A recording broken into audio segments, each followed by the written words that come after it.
Welcome to my video demonstration of my final year project. So to begin with, our topic is blockchain-based collateral management system, and what we'll be looking at today is some motivation and background, a methodology, what are the functions that were created, the results, the discussions as to why I did certain things in a different way, and finally the future outlook of this project. So to begin with, today we are in a world where we have security concerns, safety concerns, and we also want breakneck speed and efficiency, and blockchain solves these problems in a robust and scalable manner. And despite there being a lot of applications of blockchain in cryptocurrency, smart contracts, I chose this topic because the problems faced by the collateral management sector are perfectly mitigated by the advantages of blockchain. And other thing was the individual side, which is I wanted to get better at coding, improve my knowledge on blockchain because it's an up-and-coming technology, develop greater financial knowledge, and also learn transferable skills such as problem solving and research. So in terms of methodology, first step was the preparation, that is learning the concepts, talking to my mentors and my supervisor about the code itself, and then it was essentially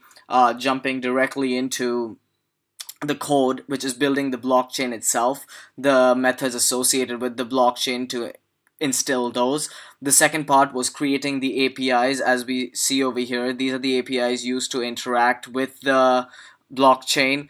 Then this third part was creating these external functions, that is functions to load the data, accept the data, calculating collateral. These are external functions that were created.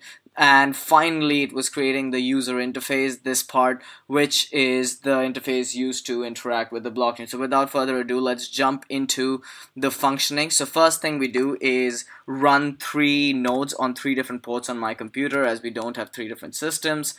And once these are up and running, we can check the user interface for these, and as we can see, we have the blockchain available here. Now let's jump into providing a contract detail. Before that, we need to add nodes. This is essentially, this step is letting the other nodes know about all the other nodes present on the blockchain network. What this does is it ensures that all of them have the same blockchain at all points.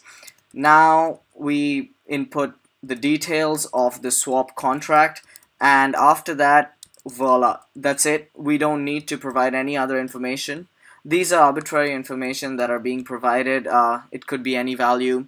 The frequency and maturity in the real life scenario would be in terms of months, but here we're providing in terms of seconds because we want to hasten the process.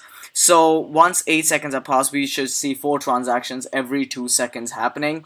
And so as if we go and check the blockchain now, I believe 8 seconds have passed, we see that a new block has arrived with the transaction details. And the amazing feature about blockchain is that all different blockchains across all the nodes will be able to see the same one, even people not involved. And the other great part is that we will be able to see their accounts as well, the accounts getting credited or debited. So if we go on the account of the first node, we see that $200 have been credited. So that should mean that the account for the second node should have $200 debited for 4 times, and that is exactly what we see.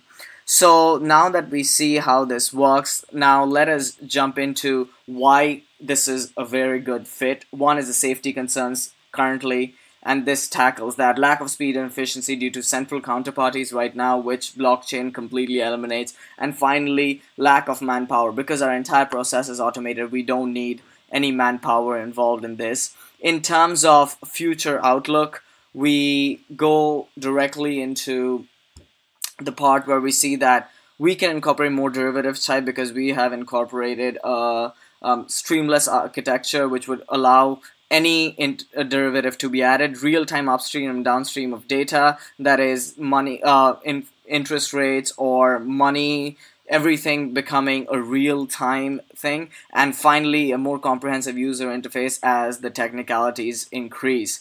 So that would be it for my project. Thank you so much.